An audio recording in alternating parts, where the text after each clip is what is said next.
Question है y is equals to x of x minus 2 का whole square. ये आपको बताना है कि find the values of x for which this function is an increasing function. ठीक है, अभी दे दिया कि ये फंक्शन कैसा है, इंक्रीजिंग फंक्शन। तो इंक्रीजिंग फंक्शन के लिए क्या होता है, डेरिवेटिव के टर्म्स में dy upon dx greater than 0 होता है। तो अगर ये इंक्रीजिंग फंक्शन है तो हमें dy अपॉन dx निकालना है और उसको ग्रेटर देन 0 करना तो आसान है। तो इसको डिफरेंशिएट करना है, तो हम डिफरेंशिएट करेंगे तो कौन सा रूल लग सकता है, प्रोडक्ट रूल लगाना। की पावर 2 है सर, उसमें x minus x times x minus 2 की होल पावर 2 लिखा हुआ है। अच्छा, होल पावर 2 है, ठीक है, प्रोडक्ट रूल लगा सकते हैं, लेकिन होल पावर 2 आ गया ना। हाँ, तो उससे पहले हम क्या करते हैं, अगर मान लीजिए x की पावर n वाला फॉर्मूला लगाया तो अंदर x की जगह ये पूरा है, तो इसमें दोबारा क्या लगाना पड़ेगा, प्रोडक्ट रूल है ना। इसमें और सिंपल कर सकते हैं, इसको अंदर मल्टीप्लाई कर दीजिए, x स्क्वायर माइनस 2x और इसका होल स्क्वायर। तो अब कर दिया डिफरेंशिएट, तो dy अपॉन dx आ जाएगा, तो पावर आगे आ जाएगी, x की पावर n वाला फॉर्मूला लग जाएगा, x square minus 2x power में से 1 का, और फिर चेन रूल में इसको दोबारा डिफरेंशिएट करेंगे तो x स्क्वायर का डिफरेंशिएशन 2x और माइनस ये आ गया dy अपॉन dx। अब हमें क्या करना है, अगर ये इंक्रीजिंग फंक्शन है तो इंक्रीजिंग फंक्शन के लिए dy upon dx greater than, अब इसको सॉल्व करना है। तो 2 टाइम्स इन दोनों में से क्या कॉमन है, x कॉमन है तो x माइनस 2 बचेगा, और इन दोनों में 2 कॉमन है तो अंदर x माइनस 1 बचेगा, ग्रेटर देन 0 सॉल्व करना है। तो 2 2 4 हो गया, x times x minus 2 x minus 1 greater than 0। अब देखिए क्वाड्रेटिक के लिए मैंने आपको डायरेक्ट फॉर्मूला बताया था, ग्रेटर देन 0 अगर आता है क्वाड्रेटिक में तो माइनस इंफिनिटी से स्मॉलर रूट यूनियन बिगर रूट से इंफिनिटी को बताया था मैंने, वो क्वाड्रेटिक के लिए बताया था। अब क्यूबिक आया तो क्यूबिक को हम ऐसे नहीं कर पाएंगे, तो नॉर्मल तरीका जो है जिससे हम सब करते हैं उसको ऐसे करते हैं। तो क्या करेंगे, नंबर लाइन बनाएंगे, बताइए इसके क्या क्या जीरोस हैं सर, 1 2 और 0 भी है। हाँ, एक तो 1 2 है और एक 0 है, इसको 0 के बराबर रखेंगे, 0 1 एंड 2। ढूंढ रहे थे क्या कोचिंग का ऐसे आ रहा है तो इस स्पीड से मुझे लगा देख रहे हो क्लास चल रही है कि नहीं चल रही है। 0 1 2, हाँ बताइए कहाँ प्लस कहाँ माइनस, स्टार्टिंग से लगा दीजिए, प्लस माइनस प्लस। बताइए दीपक क्या आंसर होगा, कौन सा पार्ट लेना, अरे ऊपर वाला नहीं है, 2 पार्ट है, एक तो देखो प्लस वाला एक माइनस वाला है, तो कौन सा लेना है, प्लस वाले की माइनस वाला, प्लस वाला क्यों ना, इंक्रीजिंग है तो जरूरी नहीं है प्लस वाला लेना, क्या लेंगे, 0 से प्लस वाला इसलिए लेंगे क्योंकि वो 0 से बड़ी वैल्यू चाहिए। हां सर, 0 से प्लस वाले जो लेंगे 0 से 1 और बस इंक्रीजिंग है चाहिए। कहां बोला कि x पॉजिटिव होना चाहिए, ऐसे ग्रेटर देन 0 नहीं सर, भाई इसको देख के बताते हैं, अगर यहाँ ग्रेटर देन साइन लगाया तो प्लस वाला लेंगे, लेस देन साइन लगाया तो माइनस वाला लेंगे, है ना। लेस देन वाला साइन भी आ सकता है और उसमें भी इंक्रीजिंग होगा, क्योंकि सॉल्व तो इंक्रीजिंग के लिए कर रहे हैं ना, है ना। तो ये नहीं डिसाइड करेगा प्लस लेना माइनस लेना, ये डिसाइड करेगा। तो 0 इंफिनिटी होगा, नहीं 0 से, अरे 0 से इंफिनिटी कैसे हो जाएगा, प्लस ये माइनस वाला भी रीजन आ गया उसमें, प्लस वाला रीजन लेना है, प्लस वाला रीजन कहां से कहां तक है, 0 से लेकर 1 तक है एक रीजन, और 2 से लेकर इंफिनिटी तक। तो इसमें ये है x की वैल्यूज, इसमें फंक्शन इंक्रीजिंग, नोट करिए इंक्रीजिंग फंक्शन के लिए पूछा। अच्छा एक और चीज, इंक्रीजिंग फंक्शन है अगर तो greater than is equal to 0 हो सकता है, स्ट्रिक्टली इंक्रीजिंग तो है नहीं, है ना। तो यहाँ पर इक्वल टू का साइन भी आप लगा सकते हैं, तो यहाँ पर क्या आ जाएगा, यहाँ पर आपके स्क्वायर ब्रैकेट आ जाएंगे, 0 से लेकर 1 तक, यूनियन 2 से लेकर, और इंफिनिटी में तो स्मॉल ब्रैकेट लगता है हमेशा। क्वेश्चन नंबर 9 देखिए, दे दो, दे दो,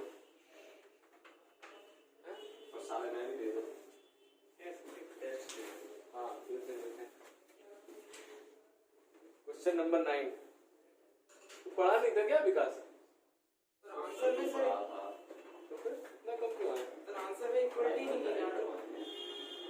पढ़ाई बंद कर गया था भैया।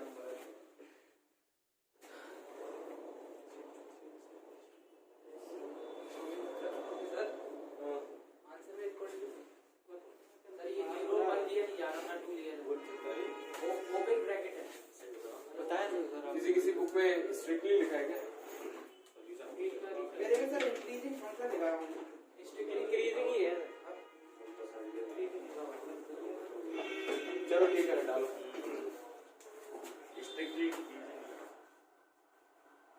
क्या लिखा है? स्ट्रिक्टली इंक्रीजिंग बाय स्ट्रिक्टली सही है सर, चलो भाई अपनी अपनी बातें जो भी है करिए। 9th क्वेश्चन बहुत इंपॉर्टेंट क्वेश्चन है। Prove that this is an increasing function in 0 to pi by 2। 0 to pi by 2 कौन सा क्वाड्रेंट होता है?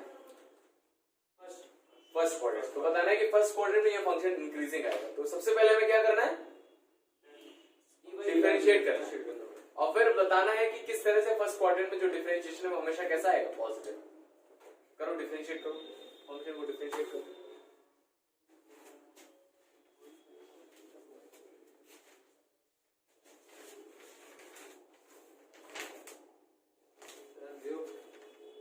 तुमने तो उस पेज की गरिमा ही नहीं रखी। एक ही पन्ने में निपटा दिया तुमने। आएगी तो बस तो एक ही पन्ने आता तो दो पन्ने लगते। कब आएगा? आएगा टाइम लगेगा। चलिए मई से पहले आ जाएगा, टाइम बहुत अच्छा है।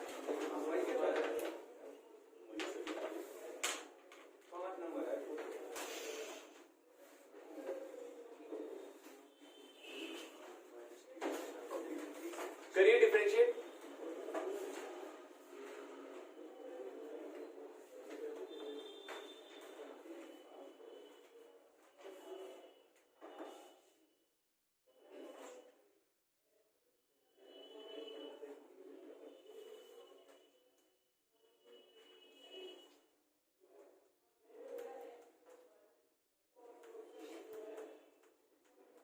माइनस थीटा के बाद में करनी होती है। बाद में क्यों? एक साथ करेंगे ना, एक ही फंक्शन है ना। बाद में मतलब अलग से कर दीजिए उसी के साथ। हाँ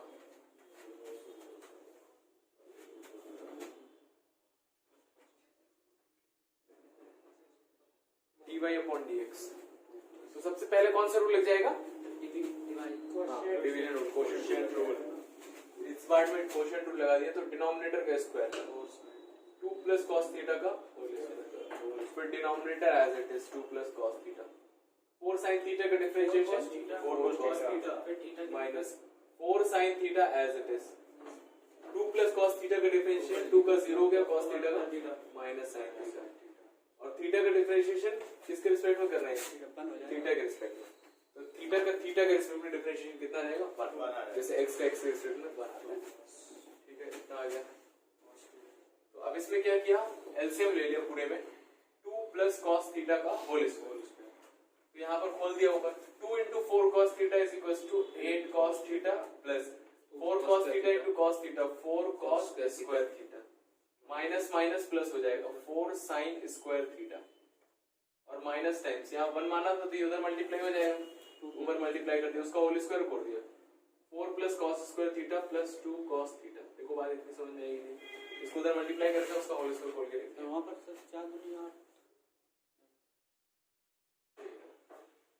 तो 8 cos theta as it is 4 cos square plus 4 sin square कितना हो जाएगा?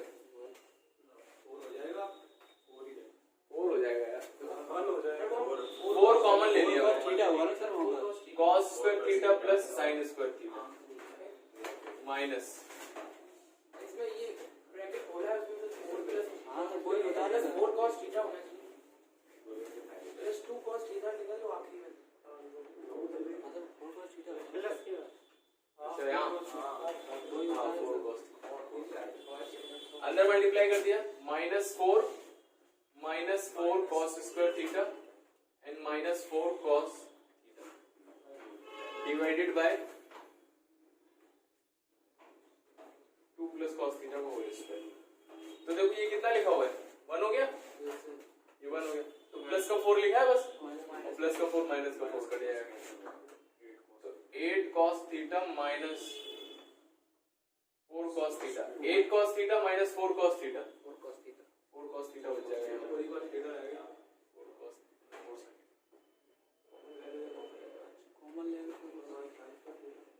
4 cos थीटा आ गया कॉमन, बचा 1 minus cos theta divided by 2 plus cos theta का होल स्क्वायर। इतना तो सही किया हमने। अब आगे देखिए 4 cos थीटा 1 माइनस cos का वो फॉर्मूला है से 1 कट जाए तो कौन सा फॉर्मूला होता है? 2 cos square minus 1 1 minus 2 sin square theta लगेगा, क्योंकि तब माइनस से मल्टीप्लाई होगा तब तो -1 आएगा ना, और नीचे लिखा हुआ 2 plus cos थीटा का होल स्क्वायर, है ना। एंगल हाफ हो जाता है उस फॉर्मूले, तो थीटा का थीटा बाई 2। अब देखो अंदर मल्टीप्लाई करेंगे तो 1 से 1 कट जाएगा, 1 एंड -1, कितना बचेगा यहाँ पर?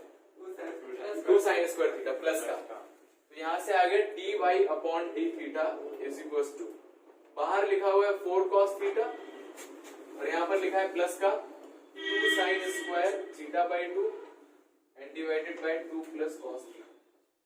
तो ये हमने इसके डिफरेंशिएट करके उसको सॉल्व कर लिया, ये है डिवाइड बाई। अब हमें प्रूफ करना था कि ये जो फंक्शन है इस इंटरवल में कैसा है, इंक्रीजिंग है। तो अगर ये फंक्शन इस इंटरवल में इंक्रीजिंग है तो इसका डिफरेंशिएशन इस इंटरवल में हमेशा कैसा आएगा? पॉजिटिव आएगा, पॉजिटिव आएगा। तो देखो फर्स्ट क्वाड्रेंट में क्या cos पॉजिटिव होता है? Yes sir. अगर थीटा 0 से 90 है तो थीटा बाई 2 45 हो जाएगा, 0 से 45 हो जाएगा, फर्स्ट क्वाड्रेंट में रहेगा, है ना। जैसे मान लो 70 डिग्री फर्स्ट क्वाड्रेंट में, तो उसका आधा फर्स्ट क्वाड्रेंट में होगा, आधा तो कम ही होगा। तो अगर थीटा फर्स्ट क्वाड्रेंट में, थीटा बाई 2 फर्स्ट क्वाड्रेंट, अगर साइन थीटा फर्स्ट क्वाड्रेंट है तो उसका होल स्क्वायर में तो पॉजिटिव आएगी। ये वैल्यू भी कैसे लिखी है? पॉजिटिव लिखी हुई, और यहाँ पर भी इसका होल स्क्वायर है, ये वैल्यू भी कैसी है? पॉजिटिव है। यहाँ पर भी आप कुछ भी लिख दीजिए, होल स्क्वायर करते हैं तो अंदर वाला नंबर अगर कुछ भी है पॉजिटिव या नेगेटिव स्क्वायर होके पॉजिटिव बन जाता है। तो यहाँ से आप बोल सकते हो कि ये सारी क्वांटिटी जो है ये ग्रेटर देन 0 है। तो अगर dy by D theta greater than 0 हो जाएगा तो फंक्शन कैसा हो जाएगा? इंक्रीजिंग। तो लास्ट में लिख दीजिएगा as dy upon d theta is positive, function is increasing। Note करिए, जहां नहीं आया पूछिए।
हो गया?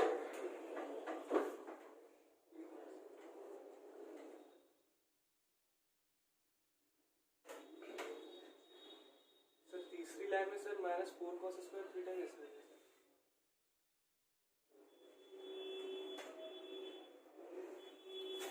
ओह माय गॉड, वही तो सर समझ नहीं पा रहे हैं।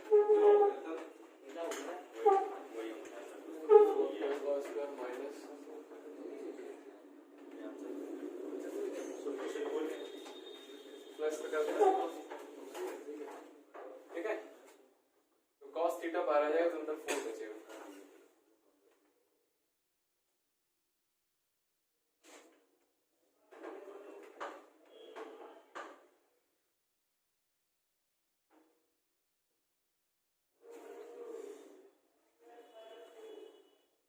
कितना बचेगा? 4 minus 1 3।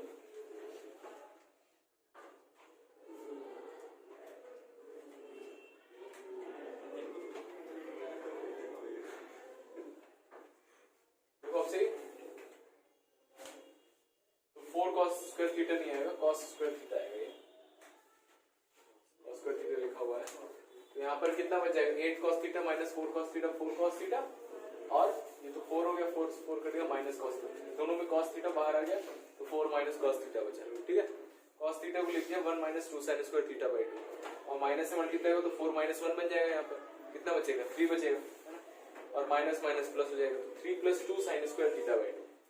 अब सब कुछ इसका पॉजिटिव है, दिख रहा है, first quadrant first quadrant first quadrant, सब तो प्लस लगा हुआ है, कहीं पर ये माइनस नहीं है। तो बढ़ा रही चलिए आगे बढ़ते हैं। तो ये भी एक इंपॉर्टेंट क्वेश्चन, जैसे 7th क्वेश्चन इंपॉर्टेंट था उसी तरह से ये वाला क्वेश्चन भी हमारा इंपॉर्टेंट है। क्वेश्चन नंबर 10 देखिए,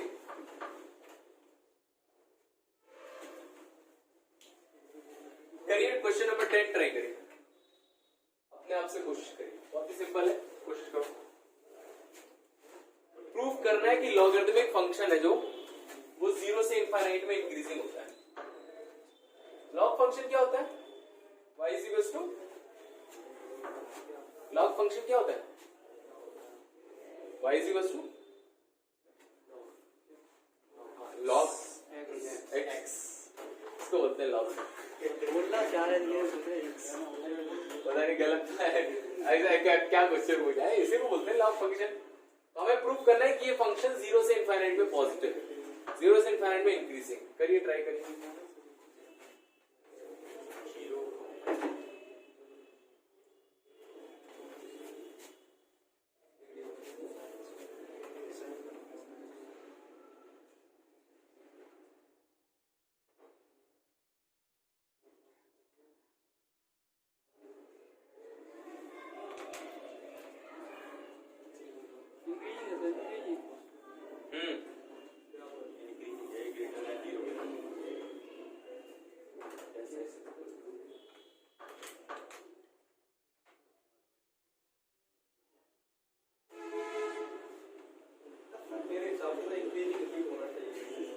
उनके हिसाब से भी इंक्रीजिंग है, ये जो आपने हिसाब लगाया ना वही लिखना है, वही हिसाब लिखना है कैसे?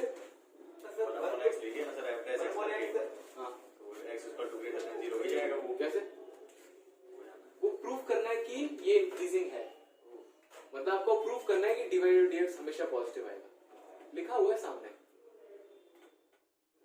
तो है ना, कैसे x आया तो x की वैल्यू पॉजिटिव रखोगे तो पॉजिटिव आएगा। x के लिए पॉजिटिव क्यों रखेंगे? मैं लिखा है ना 0 से इनफिनिटी। हाँ यही बताना है बस, सीधी सी बात। देखो तो इसमें डिफरेंशिएट कर दिया, dy अपॉन dx से कितना आ गया 1 अपॉन x आ गया। तो ऐसे लिखना है एज x 0 से इंफिनिटी ना, मतलब ग्रेटर देन 0 है, तो 1 अपॉन x भी कैसा होगा, ग्रेटर देन 0 होगा।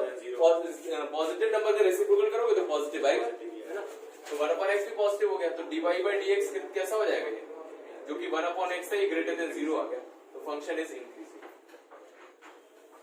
आया सिंपल है ना, 2 नंबर में ये क्वेश्चन बन सकता है।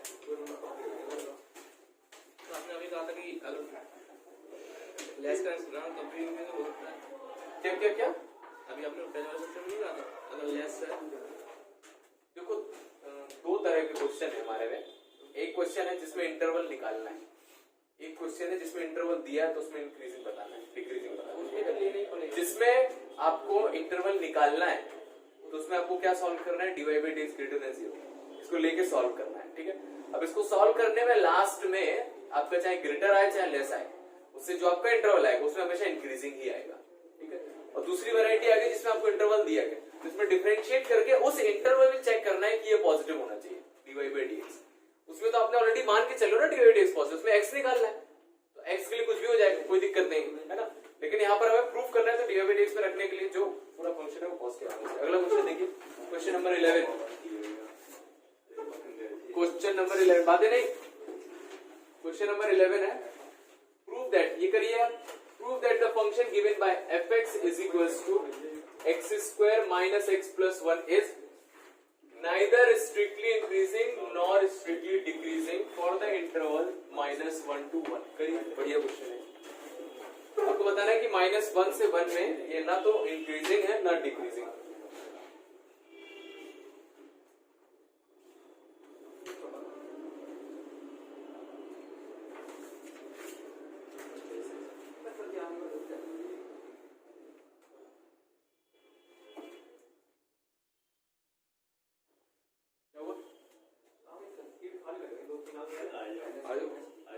लग रही है मतलब क्या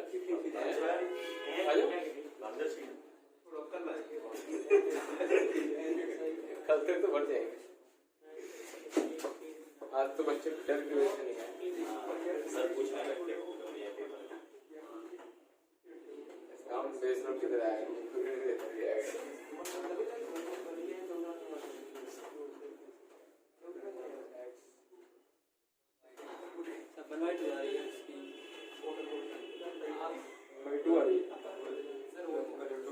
तो करेंगे कैसे बताइए? असली वो बताइए। हमें प्रूफ करना है कि -1 से 1 में ये फंक्शन कैसा है, neither increasing not decreasing. Sir greater than 1/2 है तो -1 से 1/2 से डिक्रीजिंग रहेगा और 1/2 से 1 इंक्रीजिंग रहेगा। तो तो आप पेपर में क्यों नहीं लगाते हो यार? पेपर में शर्म लगती है, शर्म लगती है। पहले डर जाते हो यार, पेपर में तैयारी कोशिश ही नहीं करते हो। सही बताया एकदम। देखो तो हमें पता करना है कि -1 से नाइदर इंक्रीजिंग नॉट डिक्रीजिंग। तो दो बातें बताई थी मैंने, दो फ्लेवर बताए थे। क्या क्या बताया था? Strawberry vanilla. स्ट्रॉबेरी और वनीला। वनीला में क्या था? सिंपल वाला था ना वनीला, उसमें एकदम सीधे जाते थे कांस्टेंट फंक्शन, तो ना तो बढ़ रहा है ना तो कम हो रहा है। और स्ट्रॉबेरी में क्या था? इंक्रीजिंग भी है और डिक्रीजिंग भी है। तो इस तरह से चेक करना है। तो हमें चेक, हाँ तो हम क्या करेंगे, तो -1 से 1 में हमें प्रूफ करना है। तो हम निकाल लेते हैं कि भाई ये फंक्शन कहाँ इंक्रीजिंग है और कहाँ डिक्रीजिंग है, ये निकाल लेते हैं। ठीक है, तो इंक्रीजिंग निकालने के लिए सबसे पहले क्या करते हैं, फंक्शन को डिफरेंशिएट। तो x² का डिफरेंशिएशन 2x, x का डिफरेंशिएशन 1। तो इंक्रीजिंग फंक्शन के लिए क्या करेंगे, solve f' greater than 0 divided is greater. तो ये कितना आ जाएगा, 2x - 1 ग्रेटर देन 0। स्ट्रिक्टली बोल दिया ना, तो उसमें 0 नहीं होगा, फर्क नहीं पड़ेगा उससे, 1 होगा। 1 तो x कितना आ गया, ग्रेटर देन 1/2 आ गया। तो क्या लिखेंगे, 1/2 से बड़ा, मतलब कहां से कहां तक ये आ जाएगा। तो बताओ 1/2 से इंफाइनाइट में फंक्शन कैसा है, इंक्रीजिंग है। तो अगर इसमें इंक्रीजिंग है तो डिक्रीजिंग किसमें होगा, -∞ से -1/2। तो देखो -∞ से 1/2 तक डिक्रीजिंग है और 1/2 से इंफाइनाइट तक इंक्रीजिंग है। और ये किसकी बात कर रहे हैं, -1 से 1। तो अगर मैं -1 से 1 की बात करूंगा तो किस इंटरवल में इंक्रीजिंग है, इस इंटरवल के अंदर बात करूं तो कहां से कहां तक डिक्रीजिंग है, 1/2 तक। -1 से लेकर 1/2 तक फंक्शन कैसा है, डिक्रीजिंग। और 1/2 से 1 तक फंक्शन कैसा है, इंक्रीजिंग है। तो अकॉर्डिंग टू स्ट्रॉबेरी फ्लेवर है ना, अगर फंक्शन एक इंटरवल में इंक्रीजिंग भी हो जाए और डिक्रीजिंग हो जाए तो उसको क्या बोल देते हैं, neither increasing not decreasing. Last में लिख लीजिएगा, so the function is neither increasing nor decreasing। आया समझ में? सर वो इक्वल टू समझ नहीं आता। विकल्प समझ में? हाँ स्ट्रिक्टली में सर इक्वल टू लग जाता है ना। समझाया था यार, तुम नहीं थे? बताओ भाई इक्वल टू क्यों नहीं आया इसमें?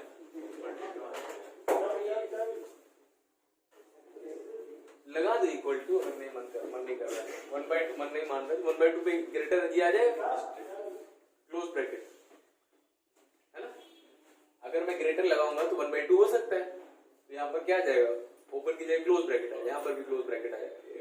तो क्लोज ब्रैकेट आएगा तो कोई फर्क थोड़ा पड़ेगा, -1/2 से 1/2 अभी तक भी डिक्रीजिंग, उसके बाद इंक्रीजिंग। लगा सकते हैं, बोलते सर लगा देंगे। नहीं लगाएंगे नहीं, स्ट्रिक्टली में मैंने बताया था, स्ट्रिक्टली में मतलब ग्राफ हमेशा बढ़ते जाना चाहिए, है ना, ग्राफ कहीं पर रुकना नहीं चाहिए। अगर हम dy/dx greater than 0 equal to लगा देंगे, मतलब dy/dx कहीं पर क्या हो गया, 0 हो गया, मतलब कांस्टेंट हो गया है। 0 हो गया है तो डिफरेंशिएशन अगर 0 आ रहा है तो फंक्शन कैसा रहा, कांस्टेंट हो गया, कांस्टेंट नहीं होना चाहिए।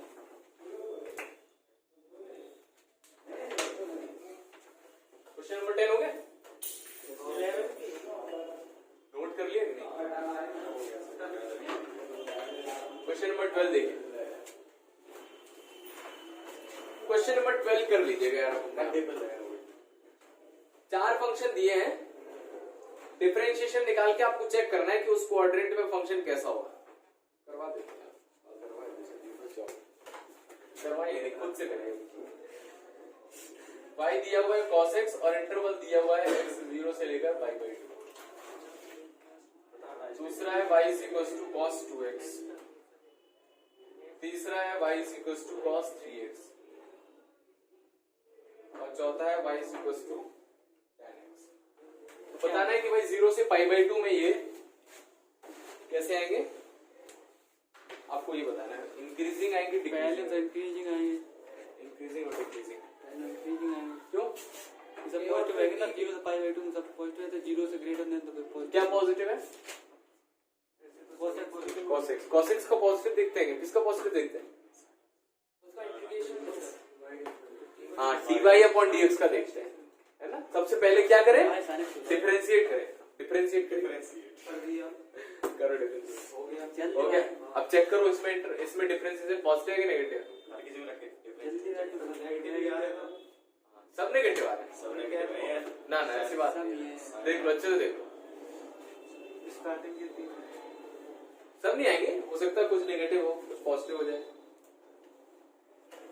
क्योंकि हर क्वाड्रेंट में कॉस पॉजिटिव नेगेटिव नहीं होता है ना, हर क्वाड्रेंट में कॉस नेगेटिव नहीं होता है या पॉजिटिव नहीं होता है। कहीं अगर माइनस लगा है, हो सकता है अंदर भी माइनस आ रहा हो। 0 से π/2 से चेक करना है, हाँ तो cos का साइन माइनस नहीं हो जाएगा? ये सही है आपका। तो पहले वाले का आंसर क्या हो जाएगा? डिक्रीजिंग हो जाएगा। हाँ, पहले का सही है। दूसरे का चेक करो, तो सब cos के फंक्शन सब साइन में आएंगे। सब साइन में आएंगे और सब में माइनस लगेगा आगे। हाँ, और अगर कहीं पर साइन वाला फंक्शन ही नेगेटिव हो गया तो माइनस साइन एक्स कैसा हो जाएगा? पॉजिटिव हो जाएगा। वही देखना है, कहाँ अंदर कुछ नेगेटिव तो नहीं हो जाएगा। नेगेटिव हो गई तो 0 क्वाड्रेंट में करना, फर्स्ट क्वाड्रेंट ही है, स्टार्टिंग के 3 नहीं होगा भाई। इधर रहते सब ये रहते हो सब नहीं लगा, नहीं। आपको देखो देखो मानना पड़ेगा, हैं? मानना पड़ेगा।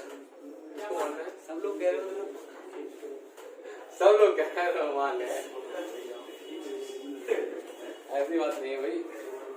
सबके कहने थोड़े पर ऐसा मान लो एक स्कूल है, ठीक है, उसके अंदर 100 बच्चे हैं, 100 बच्चे हैं, ठीक है। जैसे मैं बता रहा हूँ कि आजकल का जो हमारा जो पॉलिटिक्स का सिस्टम है ना, कैसे जनता वोट करती है ना, और फिर जो जिसको ज्यादा वोट मिलते हैं वो जीत जाता है। कई सारी पार्टी होती है, 3-4 लोग पार्टी होती है, ठीक है। अब मान लीजिए एक स्कूल है जिसमें 100 बच्चे हैं, एक चपरासी है, ठीक है, एक प्रिंसिपल है और एक टीचर है, 3 लोग, 103 लोग हैं, ठीक है। अब उसमें चुनाव हुआ, अब प्रिंसिपल का 1 साल खत्म हो गया था, ठीक है, वहां पर प्रिंसिपल का चुनाव होता था। नेक्स्ट ईयर चुनाव किया गया कि अब कौन प्रिंसिपल बनेगा, और सबको अधिकार है कि वो अपना प्रिंसिपल चूज कर सकते हैं, और जिसको सबसे ज्यादा वोट मिलेंगे, है ना, वो प्रिंसिपल बने। तो लॉजिकली सोचो, है ना, इतने सारे बच्चे हैं, सब एक दूसरे के फ्रेंड्स हैं, तो बताओ अगला प्रिंसिपल कौन बनेगा? चपरासी। उसमें कोई भी खड़ा हो सकता है, बच्चा भी खड़ा हो सकता है। बच्चा बनेगा भाई, उनको तो चाहते हैं हमारे बीच में से कोई बन जाए। टीचर को अड़काएगा, कोई अड़काने वाला चीज नहीं भाई, सबको समान अधिकार है। प्रिंसिपल बन जाएगा ना सब, बच्चा बन जाएगा ना प्रिंसिपल। तो यही है, जब सबको अपॉर्चुनिटी देते हैं तो जो लीडर चूज किया जाता है ना, उनके अकॉर्डिंग। अब जनता को कुछ पता रहता है क्या? कुछ नहीं पता रहता जनता। एक बार होता है बोलना, चलो ठीक है, इसीलिए है ना, जो मेजोरिटी बोल रही है जरूरी नहीं है सही हो। इसका एसेंस मैं ये बता रहा हूँ, आप मेजोरिटी बोल रहे हैं कि सारे फंक्शन डिक्रीजिंग है, लेकिन जरूरी नहीं है कि बी वाला भी डिक्रीजिंग है सर। हाँ, मतलब ये बोल रहे हैं ना, सब माइनस में आएगा, डिफरेंशिएट करेंगे तो सब डिक्रीजिंग हो जाना चाहिए। तो देखते हैं, देखो cos x को डिफरेंशिएट किया dy/dx, तो कितना हो जाएगा? Minus sine x. हमें पता है फर्स्ट क्वाड्रेंट में साइन कैसा होगा? पॉजिटिव, तो माइनस साइन एक्स कैसा हो जाएगा? नेगेटिव। तो अगर नेगेटिव है dy/dx तो y कैसा होगा? अगर dy/dx नेगेटिव है तो y कैसा होगा?